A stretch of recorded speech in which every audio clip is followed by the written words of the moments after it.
On behalf of Ahmedabad University, I take pleasure in welcoming you all to the second AMSoM annual lecture. We are delighted to welcome Shri Nasser Munjee, the esteemed guest speaker for the day.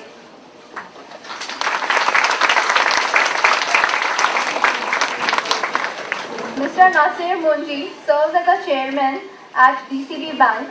He also is a senior advisor at KPMG. He is largely known for creation and operation of large financial institutions over his 27 years of financial service career.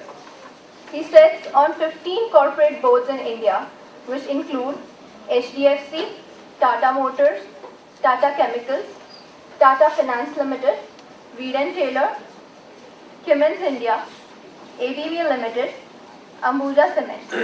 He also is the chairman at Aga Khan Institution of India.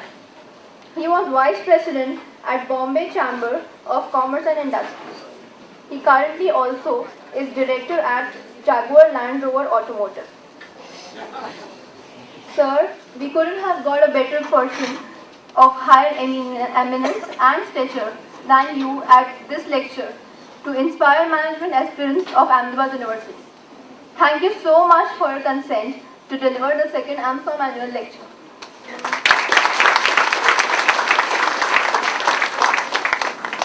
I would now like to invite Dr. A.H. Kalro, the Provost of Ahmedabad University, to welcome our guest of honor, Shri Nasser Munjee. Young fellow learners, let me first of all add my word of welcome to Shri Nasser Munjee to our midst today. And indeed, it is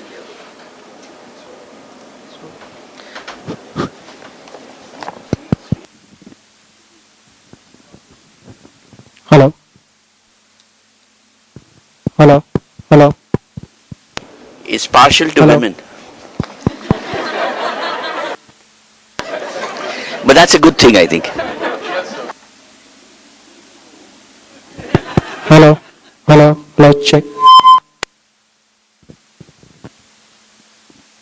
Yeah, as I was saying, that it's indeed a proud privilege for us to have in our midst today Mr. Nasser Munjee, whose introduction has already been made, and you can see from, or you have heard all the kinds of things that he has done during his career. And mind you, as he told us a little while ago, a person who, after years of education abroad in some of the finest institutions, the London School of Economics, which of course is known for its education in economics, and also the Chicago School of Business, again, a very, very strong institution in the field of economics. He's a monetary economist anyway. He decided that he did not want to live on in the United States or in UK or in any other country except India. And after coming to India, of course, you have heard the kinds of things that he has been able to do. He has contributed to the building of two of the finest institutions in the finance sector in India, HDFC and IDFC, where he has served as executive director, managing director, and continues on their boards. It's indeed a coincidence that for us, the first AMSoM lecture was also delivered by the managing director of HDFC, Mr. K.K. Mistry. And now we have Mr. Nasser Munjee, director of HDFC, deliver the second lecture. Yes, he told us that. I think we should give this information to all, that he was the first employee of HDFC. And of course, he also mentioned to us about how he was privileged and proud to be mentored by Mr. H.T. Parekh, a doyen of management, whom some of us, including me, have had the privilege of listening to, interacting with, when I was at the Indian Institute of Management at Ahmedabad. It's remarkable the kind of institution that he built well before the time that the importance of these institutions was recognized and given an impetus to.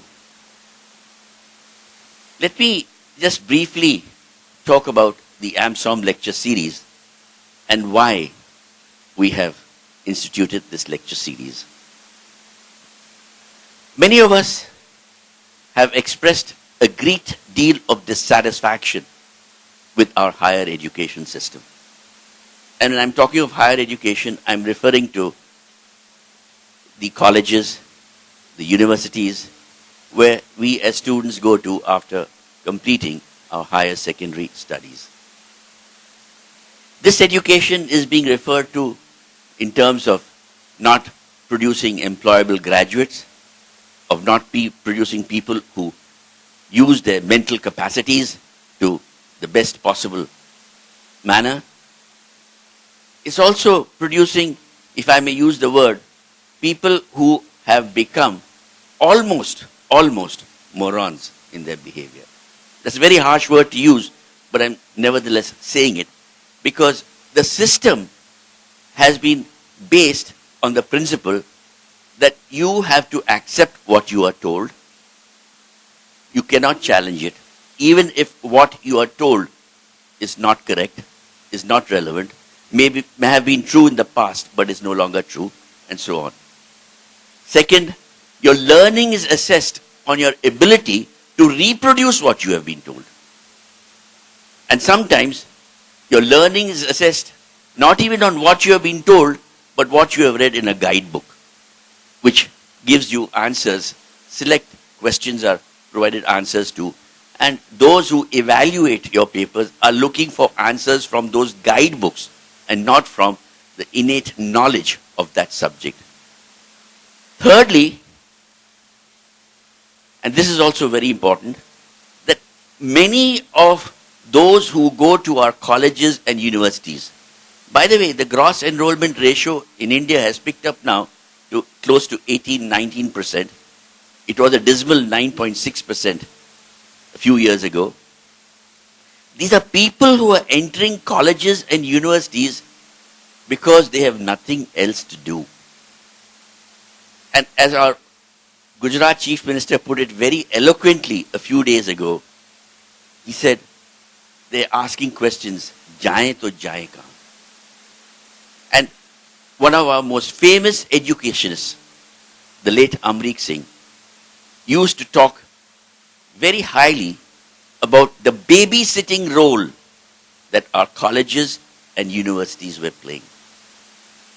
It is in this kind of environment that we are trying to redefine education for the younger generation. That has been our mission at Ahmedabad University.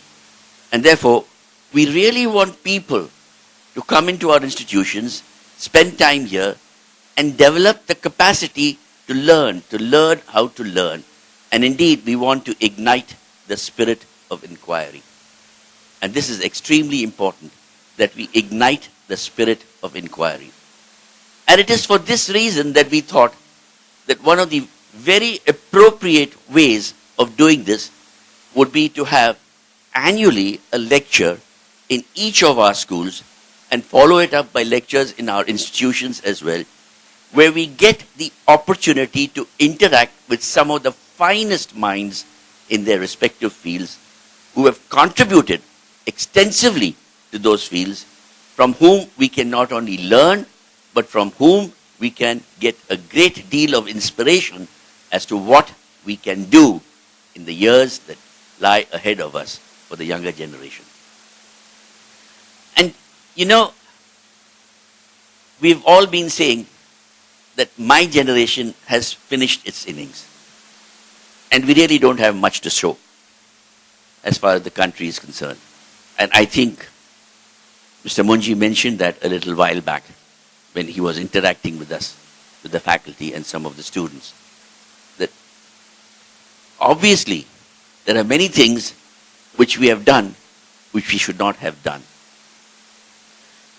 And in many ways, all this boils down to the fact that we have not been looking as we should have at the future and the implications our actions would have on the future. Every one of us is a custodian for the future generations which come. We are not there to benefit only for ourselves. And therefore, we need to learn from the masters. We need to be able to have the capacity to understand what they have done and be able to emulate them and indeed move the game or the pitch to the next higher level. And we are fortunate to have today in our midst a speaker who can help us do that. And indeed, we'll also have the opportunity to ask questions. I'm sure he'll be glad to answer some of them. And I urge you all to pay close attention to what he says. You've already heard that he shares his wisdom with so many corporate boards. And in addition, of course, he has also been associated with educational institutions. We spent some time together on one of the institution's boards, the Nasser Munjee Institute of Management Studies. At that time it was called, which went on to become NMIMS University. And he tells me that now he's on the governing board of the Goa Institute of Management, where I spent a few months as the director. We have some commonality as yet. And of course, he assures me that he, along with his colleagues on that board, is really trying to make that institution one of the finest amongst the top 5 or 10 in this country to compete with the IIMs. And coupled with the natural advantage that Goa has as a location, I'm sure the task is going to be that much easier. Sir, we all look forward to your lecture. I don't want to say more because it's taking away time from your speech. We want to listen to you more than to ourselves talk about our university. But we will be giving you an idea of our university at the appropriate time when we get the opportunity to do so. Welcome again, and let me formally welcome you with this bouquet of flowers.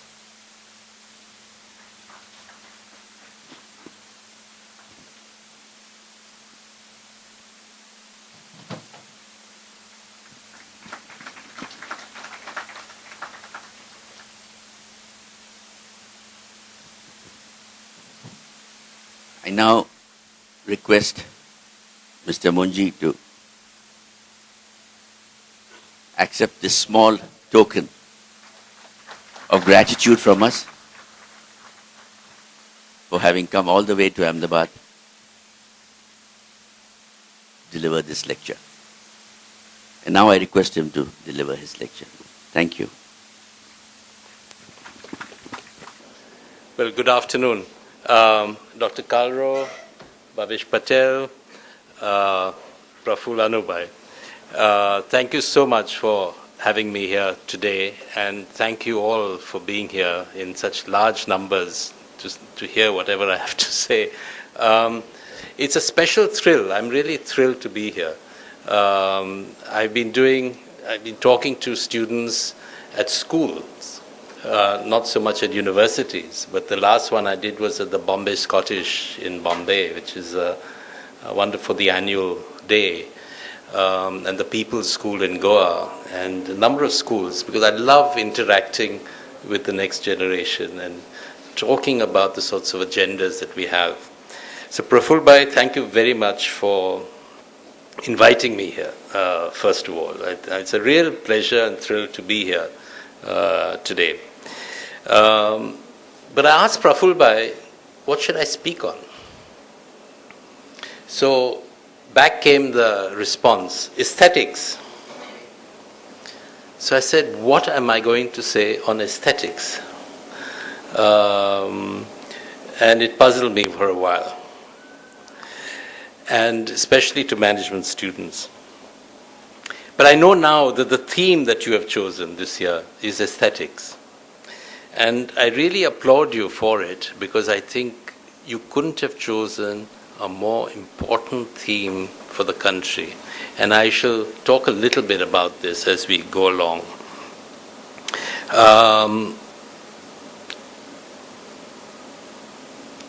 I decided that I had to speak to you about contemporary India, a country that I have loved and cherished, and in one in which I have spent all my life, save for my education. So my remarks come from a genuine concern with what I see and experience, and a desire that your generation will witness an India moving along very different paths than the India I and my generation have experienced in our lifetime. In fact, in the hurly-burly of politics today, we see a yearning for change, and the question we must ask is, what kind of India do we aspire to? I want to concentrate my remarks today to this question, because every political party of whatever hue will have to ask the question, what is the India that we aspire to? And I don't think anybody has really answered that question. Unless you know where you're going, it's very difficult to do the right thing. I have a quotation that will come up later. It's from my favorite philosopher, Seneca, who in the 4th century BC wrote, "If you do not know to which port you are sailing, no wind is favorable. And you will be buffeted by every wind on the sea, and you won't really know where you land up." So I think I see India very much like that. And when you compare it to China, which has a very clear vision of what it wants to do and how it wants to do. It wants to dominate the world. It has to have the largest economy. It wants to transform its cities. It wants to bring rural people back into cities and really transform agriculture. It's got huge agendas. And they're going about it in a very, very systematic way. In China, the transformation of cities is never happened in human history at a speed with which it has happened. Now this is remarkable given that this country, we have not transformed a single city in the 20, 30 years that we had the opportunity to do so. So there's a huge gap that's emerging between what we can do, our potential to do, and what we are not doing. And that is what I keep asking is why? What is it that's holding us back? It's not constraint of people, brain power, resources, whatever. What is it that keeps us back? So let me just go into the theme that you have chosen, which is aesthetics. I'm going to talk a little bit about that, and then go into, I want to talk something about the economy as well. And I hope I'll give you a picture of the economy as I see it. Now what I say is, do not take it in a negative spirit. When you love something, you criticize it because you want it better, not because you think it's going into the ground. India will never go into the ground. It always muddles through. It always comes through most difficult phases of its existence. It always has, and it survived, and it will survive, and will continue to survive. I'm asking, when do we thrive? When do we go into a different mode and really affect and impact the lives of the millions of people today that live in this country? So let me begin with a few remarks on the concept of aesthetics. What does it mean? When you say something is aesthetic, what comes into your mind? So I was trying to deal with these sort of issues, and it's not easy. It's a difficult concept to grasp and refers to a sensitivity and not to something specific. Aesthetic has come to designate, among other things, a kind of object, a kind of judgment, a kind of attitude, a kind of experience, and a kind of value. I don't think we can put something very specific to it. How do we capture the elusive contrast between an aesthetic attitude and a practical one? Can we distinguish between an aesthetic value and an aesthetic experience?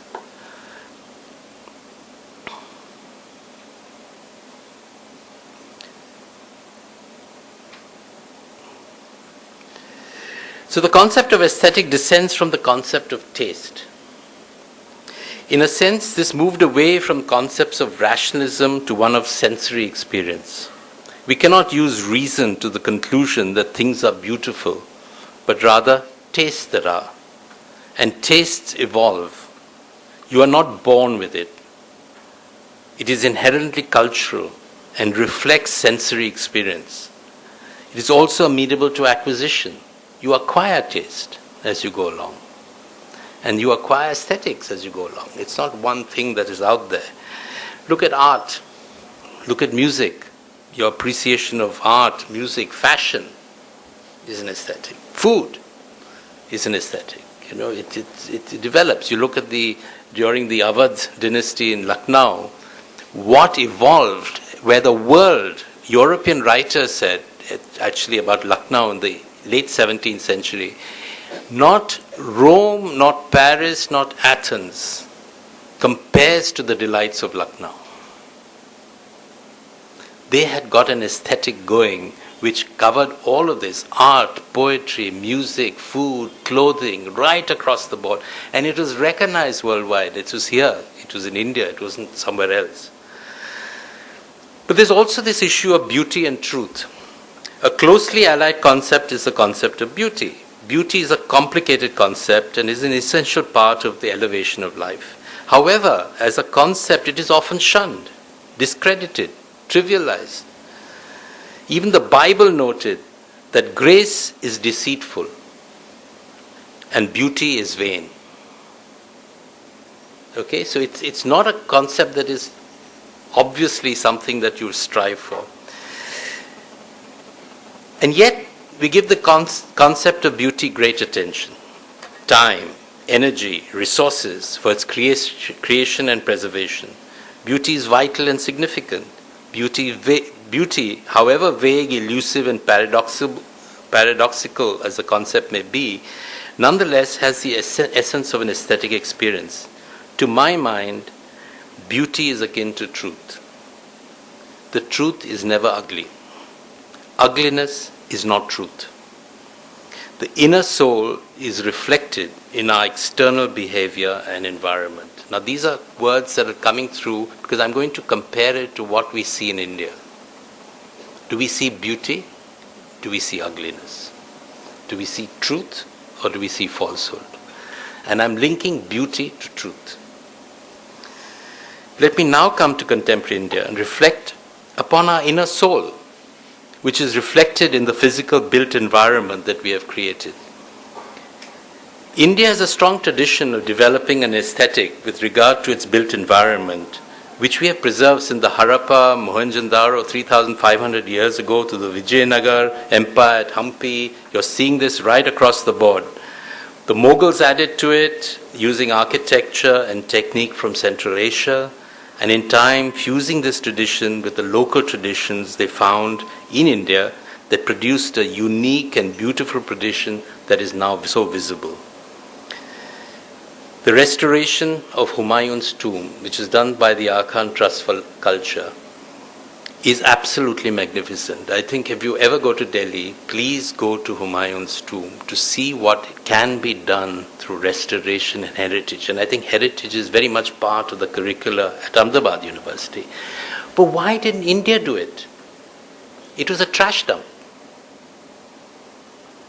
The ISI poured tons of concrete onto that monument, almost reduced it to rubble. Why? Why couldn't we do it? Why can't we actually look at it? Today, every head of state is taken to see Humayun's tomb. But Humayun's tomb has been under the noses of every single government that India has had over the last 40 or 50 years. Nobody has decided that it should be preserved. Until the Arkan Trust for Culture said, why don't we do it? And it is the first institution that the government of India worked with. But this is aesthetic. It is now given India, today, not only the Humayun's tomb, but there are 300 acres of property around the Humayun's tomb, which is now being developed as new gardens. We found 9 unlisted monuments there. And these gardens will actually be much more magnificent than the Mughal gardens at present. That is aesthetic. We have to invest in these things. We have to be sensitive to it, which we are not. The British came here. The British also developed their own Victorian Gothic in Bombay, Calcutta, Chennai, the bungalow, the club culture, the hill stations, which all remain the mainstay. Now, what I ask is, what has happened to post-independent India? What have we produced to take this progression forward? A new town or a city? Have we produced anything? A notable building or a park? A new contemporary architecture, building on the strong traditions that we inherited? Unfortunately, this is barren territory. The answer is very little. Quite the reverse. Our metropolitan cities have become urban nightmares with inadequate visualization and design for future citizens, lagging infrastructure planning and investment, and above all, no visual integrity at all. Our small towns from Keshod and Verawal in Gujarat, which I wander around, to Haldwani and Bareilly in UP, have become urban and visual disasters. How do people live in them? There is no beauty. It's ugly. There's a lot of economic activity. There's a lot of vibrancy. Now you go to Muzaffarpur, which is the second largest city in Bihar. I was there in the monsoon. It is nothing but, it's just visually so depressing. You cannot believe it. There isn't a single piece of beauty around you. Nothing. But there's a queue outside the jewelry shop, which I have never seen anywhere in the world. All right? So, this is the enigma of India. There is great enterprise, but there's still this lack of sensitivity to beauty. Now, the built environment is the product of design. It doesn't happen automatically. It's designed. Design of individual buildings, built complexes, and ultimately cities. Praful Bhai is spending so much time on the design of Ahmedabad University. Every building, its landscape, what it's going to look like. That's aesthetic, right? It's got to be designed. If you just allowed everything to happen, it wouldn't be what you want it to be. But in 10 years' time, when we come here, you will see an Ahmedabad University, which will probably be, from what I've seen, second to none. Because of the care we've taken to design it. The best minds are being used to design what you are going to see as your environment. It has to be designed. Ethics and aesthetics are also part of the same thing. The ethics of the environment, there's ethics and function. Ethics and aesthetics concern the notion of values, of moral judgments, and through this impact on social values and behavior. In other words, societal values impact design, and good design impacts societal values. You create ugliness, you'll get ugly behavior. You create beauty, you'll get beautiful behavior. It's linked. Why do you think Indians protect in Calcutta, which is the most chaotic city, but the metro is spotlessly clean, right? Nobody messes around with the metro. Why? Because it is created in such a way. In other societies, Italy, for example, which has now become a sort of second home for me, there is zero tolerance for ugliness. Zero. Beauty is part of the aesthetic in every aspect of life one sees and experiences. How a tablecloth is laid on a table in a restaurant is not just there, it's an aesthetic. How things are designed, homes, shops, shop windows, old towns. It is beauty. It comes from the inner soul, right? Beauty comes from the inner soul. They feel it. It's part of their culture. And I'm asking, if they feel it and it's part of their culture, what's happening here? Is our soul ugly? Because we built ugliness? And if we find beauty, we destroy it? Which is what happens you go to Manali today, you go to Mussoorie, you go to Kodaikanal, you go anywhere. You have beauty, but you have destroyed it. You've not enhanced it. Why are we destroying beauty and not enhancing beauty as a society? as a people. You go to any waterfall on Amboli Ghat, well, the United States and America, they will actually make the smallest thing beautiful and available to tourists. What do we see? Wadawa pawalas, paper, rubbish, piled there. Why aren't we developing this aspect of beauty? Something is lacking. So the ugliness of the built environment is a reflection of the aesthetic that is dominant. One of utility with no design. Most buildings in India are contractor built with no role for architects or for design. It's not even a component of what we build. Most of our small towns are really contractor built. I don't think there are any architects that design the houses or look at the visual look of the houses or any of that sort. That is the aesthetics. Plato linked beauty, truth, and goodness. I do too. They are linked. When I see ugliness, I know it's not the truth. When I see beauty, I know we are nearer the truth. We can't be at the truth. This has nothing to do with wealth or poverty. It comes from the human soul. Recently, I was in a village, our AKRSP village, on the borders of Andhra Pradesh and Maharashtra. This is the poorest village that I have seen, one of the hugely poor areas of tribal India. Totally untouched by government programs, water, healthcare, education, nothing. Not even a pump, not even water, nothing. And we are working there for the last 3 years. We've transformed the lives of these people. But what did I find? Now these are the poorest people that you can imagine. They have the most beautiful homes. Every home is painted. They have design. They have drawings. Each hut is just unbelievably beautiful. That's aesthetic. An aesthetic not coming from education, coming from within. That's what it's about. The richest in India build utter ugliness. Why? Bhutanese, if you go to Bhutan, you go to any village in Bhutan, you will see amazing, you'll marvel at the hamlets and of the design of the homes there. It reflects the soul, reflects an aesthetic. So let me go on. Why is this happening? I put it down to one word, caring. We need to care. We need to care about our public spaces, our built environment within which we choose to live. We need to care about how we behave in the public realm, how we drive, being mindful of others, our manners, our empathy for our fellow citizen. Most of our problems are institutional, which I will not discuss here. But the path to change is when we care as citizens and we say that this is or is not tolerable or sustainable.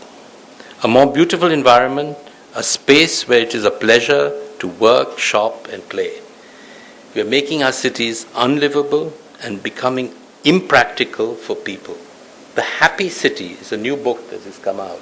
It's talking about how we can transform the cities for the people who live in it, not for the cars, but for everybody in the city. The mayor of Bogota will say the same thing. But our schools are the fundamentals, building blocks for change. Much of what I have been saying, aesthetics, taste, ethics, caring, manners, pluralism, civic sense, have to be taught. You are simply not born with it. Teachers must be sensitive to that children will be endowed with this sensitivity. I'm a great proponent of the view that all parents who have children in school should necessarily go to school. They must be given 3 or 4 days where they go to school and they are taught parenting, taught civic manners, taught how to behave in public life. These have to be taught. Today, actually, the children will be teaching their parents because they are learning it. But if they don't learn it, nobody knows how to behave. So let me move on.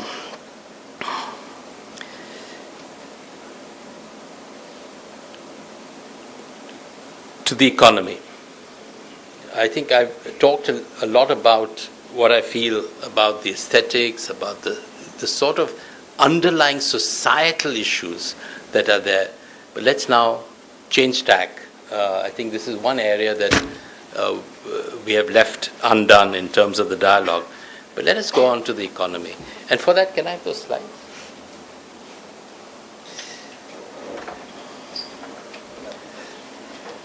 Oh, sorry.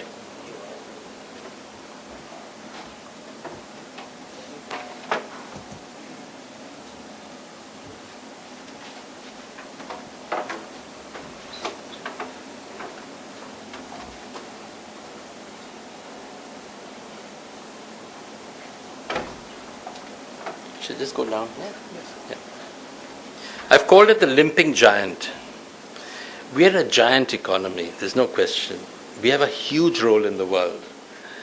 So whatever I'm saying is predicated on this. But there's something missing.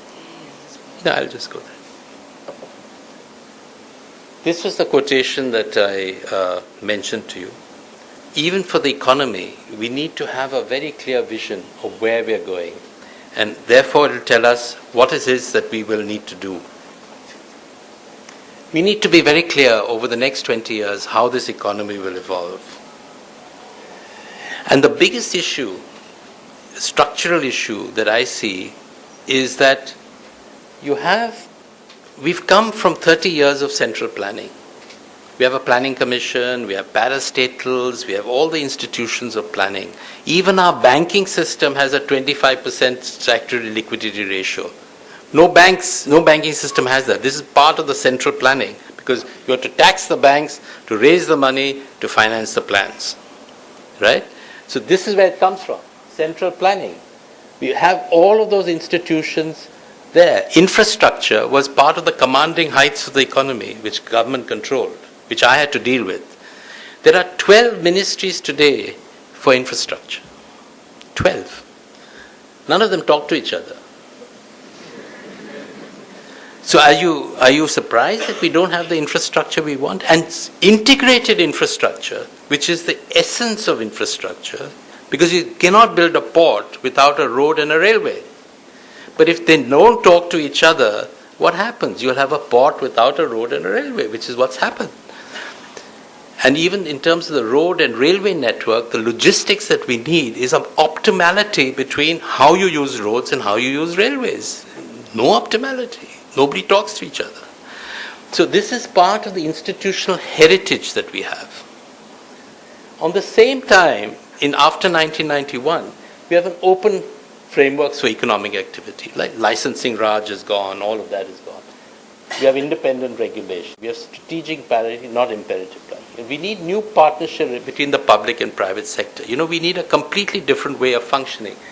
What I'm seeing today, and I sit on many corporate boards, as you heard, is that a larger and larger part of the revenue base of corporates in India is international. We are going abroad as India becomes harder and harder to do business in. The markets are here, yes. We'll exploit those markets as much as possible. We'll make sure that those markets are addressed. But larger and larger revenue base is going there. I wouldn't be surprised if a lot of corporate headquarters move away from India as we make it harder and harder to survive. So you have this big friction now between the institutions of a centrally planned economy and the emerging market economy. There's a friction. So they're saying, you guys, if you want to be like this, we may not be around. So we have to turn this thing around so that we all work together in one. So I think it's a very important stride. There's a structural issue in India which we have to address. If we don't address this problem, we are going to have major problems. I think India needs 4 dialogues. And we hear a lot of the dialogue as India as an economy. You're seeing it in the Economic Times, Financial Express every day. But how much dialogue have we got as India as a society? What have we become as a people in the last 20, 30 years? What are we about? Right? And this question has to keep being raised. I mentioned this, the manners, our civic sense, how we interact, our pluralism, our tribalism, our casteism, all of it.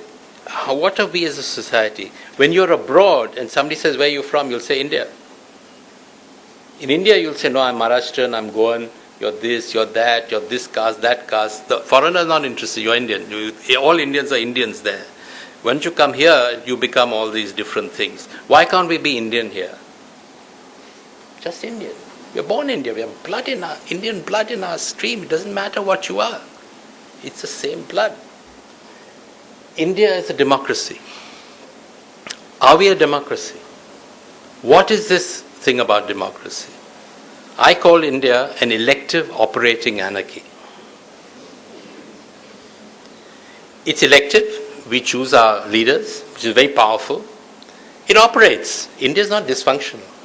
It operates. It's a perfectly operating system.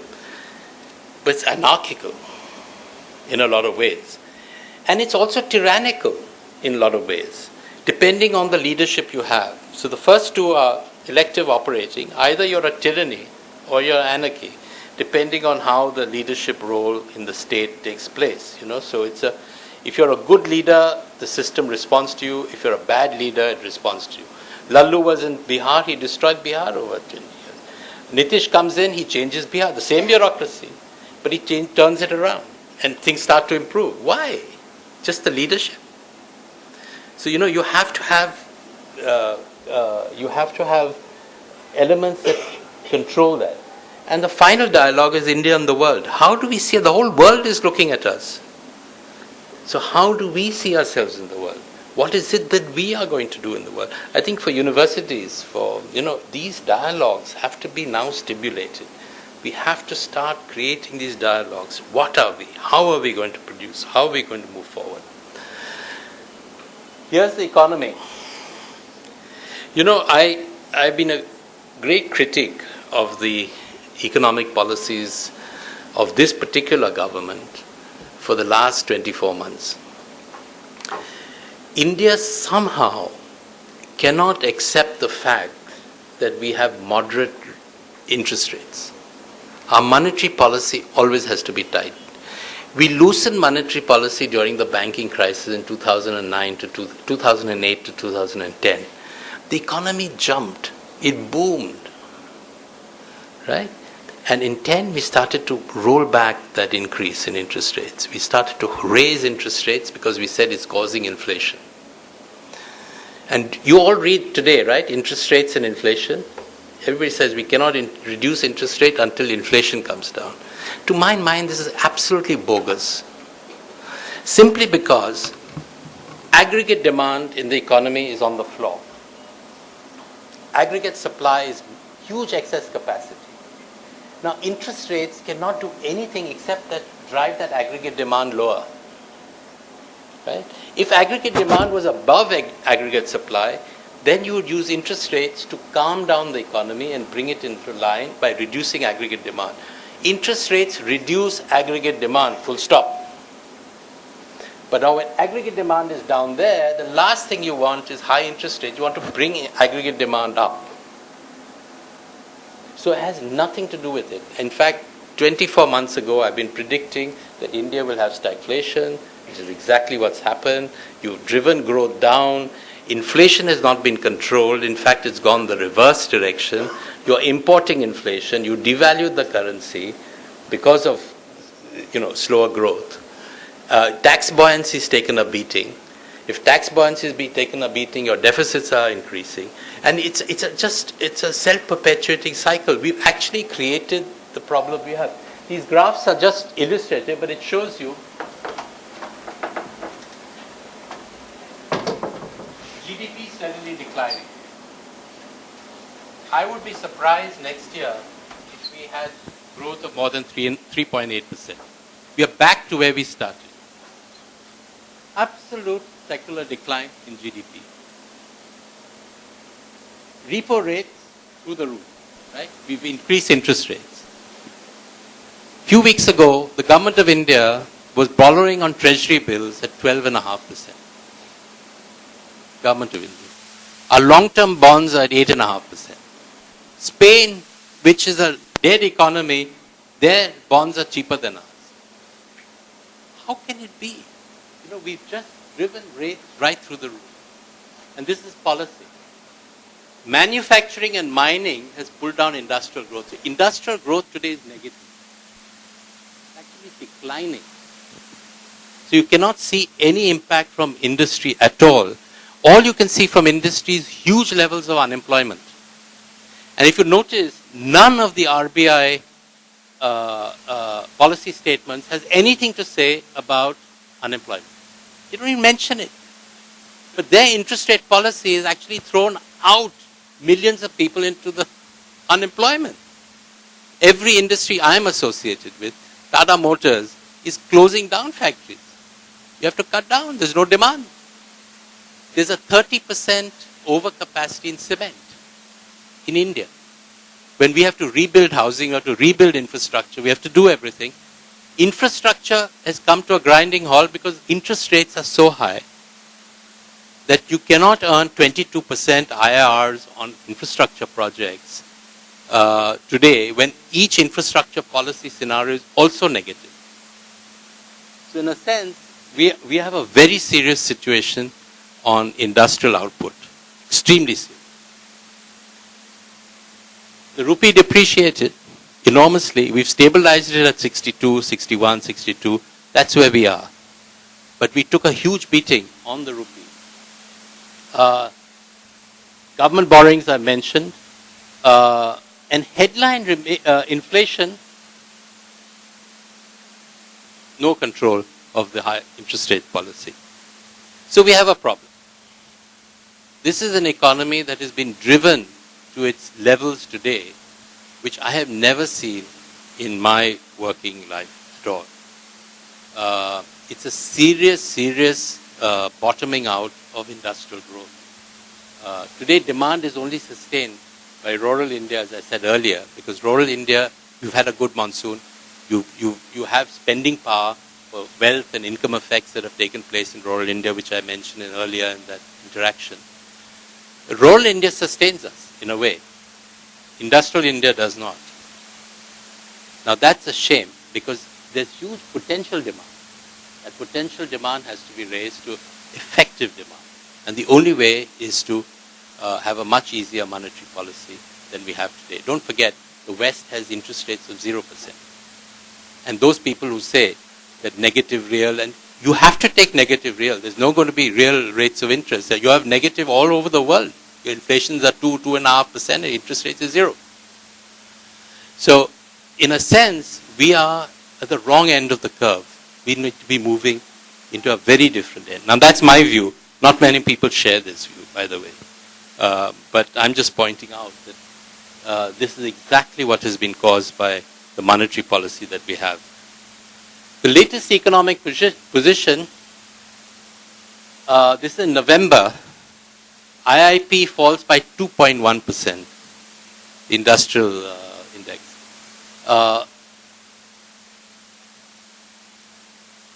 The manufacturing index fell by 3.5% in November 2000 compared to a year ago. Output on food products, beverages, coke, refined basic metals, fabricated products, all of it registered declines. Industrial growth dropped to 22-year low of 0.6% in 2013 and 14. Industrial output is just completely zero, in other words, probably nearer negative. And the good part of this is the deficit is going to improve, which has been a huge pressure on the rupee. So it's actually started to improve because the level of economic activity has fallen. The worrying thing is, today of the truck fleet, the commercial truck fleet in India, 40% of the trucks are idle. Of the existing stock of trucks, 40% of the trucks are idle. There's absolutely no demand for new trucks. What does that mean? It means that the whole economy is unwound. There's no mining activity, there's no logistics activity, nobody's moving goods, nobody's bringing supplies in, nobody's taking goods out. The throughput of our ports has actually gone into decline. It's less than it was last year. So all the numbers are suggesting that the Indian economy is unwinding. We haven't even hit the bottom. It is unwinding month by month. And the fourth quarter this year will be much worse than quarter one of this year. Normally the fourth quarter is the best quarter. So I just want to give you, this is not pessimism or thing, this is realism. I'm just telling you what's on the ground. This is not what we want. Our potential can be much higher if we had different policies. What is the good news? There is also good news. It's not all bad news. Rural India has done extremely well, and this is what I've been mentioning. Exports are doing extremely well as a result of devaluation. India becomes very, very competitive. Today, companies like ABB, Cummins, the large engineering companies also, are now manufacturing India for export. Right? So export demands will pick up a lot. The IT industry is doing extremely well. You see the results of Infosys, all of the IT. Obviously, with the devaluation, you're going to improve your earning capacity hugely. India remains an important destination for foreign investment. Despite all the problems, India is a long-term investment objective of a lot of companies. Walmart is coming here, everybody's coming here. There's a huge demand base here. So I think foreign investments will always look at India. They may throw small change at India, but they will be here. And when things improve, they'll be ready to take off. High-tech startup industry continues to do well. We have comparative advantage in brain power. Significant R&D is now being done in India right across the board. So I think there are lots of positives that are happening. But all of this can be enhanced further if the economy was doing better. It's a question of how we turn it around. Speed and scale is, I think, the two words that we're going to have to use in India, right across the board. How fast we can move and at what scale can we move. This is on our social development policies. The use of technology in social development is also very critical.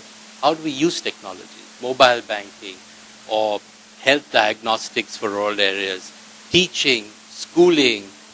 How can technologies be brought to India and scale the thing up hugely with speed? You cannot say that the rest of India 10 years from now will benefit. How does it benefit in the next 2 or 3 years? This is going to be a very critical element as we move along.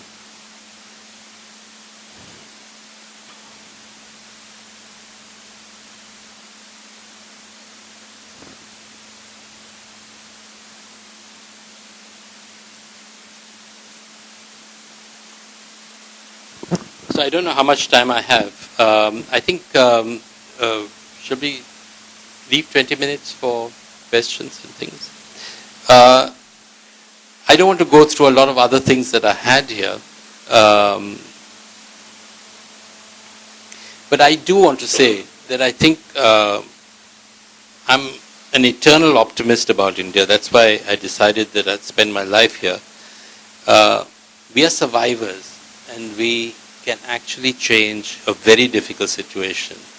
And I think your generation has to do some new thinking. You have to break through all the inheritances of the past. We have to demand that there is equitable impact on the millions today who don't have access to even basic services. I was in Bihar recently. You know, rural Bihar has no electricity. Zero. So when you're there at night, it's absolutely pitch dark. There's no water, there's no healthcare, there are no schools, there's no power. And this is how people are living today in the 21st century India. We have to be sensitive to that. Millions of them. You know, Thomas Hobbes once said, life of human beings in the state of nature is solitary, poor, nasty, brutish, and short. Solitary, poor, nasty, brutish, and short. That is people in nature. Every society in the world has built its economy to ensure that all its citizens are not solitary, they live in communities, they're not poor, they It's not nasty society, it's a helpful society, a generous society. It's not a brutish society, and it's not life is not short because of medical and etc. Every society has taken all these factors and completely reversed it. That's what civilization is about. The question I want to ask is, in India, how many millions of people are living in solitary, poor, nasty, brutish and short? And I can tell you, the more you travel outside, the more that is true. And the question is, how do we turn it around? Hence, speed and scale. How quickly we can do it. You cannot keep people in that position for too long. So let me leave you with two slides. So my favorite slides, and then we'll stop there. These are 7 habits. You've heard of 7 habits of highly effective people. So this has nothing to do with that, right? But I have my own 7 habits of why India does not work as it should. Right? One is our infatuation with process and not end objectives. Always process. Ye ho sakta hai, ye institution hai, this is a thing, this is a process. Nobody's thinking objectives. Where do we want to go? And the process be damned, because it's what China does. I asked the High Commissioner of China in Bombay, I said, what have you done with the Planning Commission? And the 5-year plans? Because they invented it. We adopted it. So he laughed. He said, there's no Planning Commission. And certainly no 5-year plans. We know the world changes every 3 months. So who can write a 5-year plan today? It's not like the old days. So today it's all strategic planning. We decide objectives, we decide what needs to be done, and if any institution gets in the way, we change it. So that's our objective. Your institution is no longer relevant. Change it. We go. That is what enables it. Now in India, we don't do that. We don't change a single institution. You look at our cities. Every single city in the world has a mayor. The Chinese mayors are appointed. They're not elected. While in other countries, they're elected mayors, but they run cities. India, subcontinent, it's Pakistan, India, and Bangladesh, are the only places in the world where we don't have mayors. Why? These are institutions that need to change, because we use the city as a financial sponge for sending money all over the place. They don't want to give cities autonomy. But that's very critical. The second is our unending belief in bureaucratic control of the allocation of resources. Still bureaucratically controlled. Still allocated through central planning. A constant endeavor to do much with too little. Right? Too much we want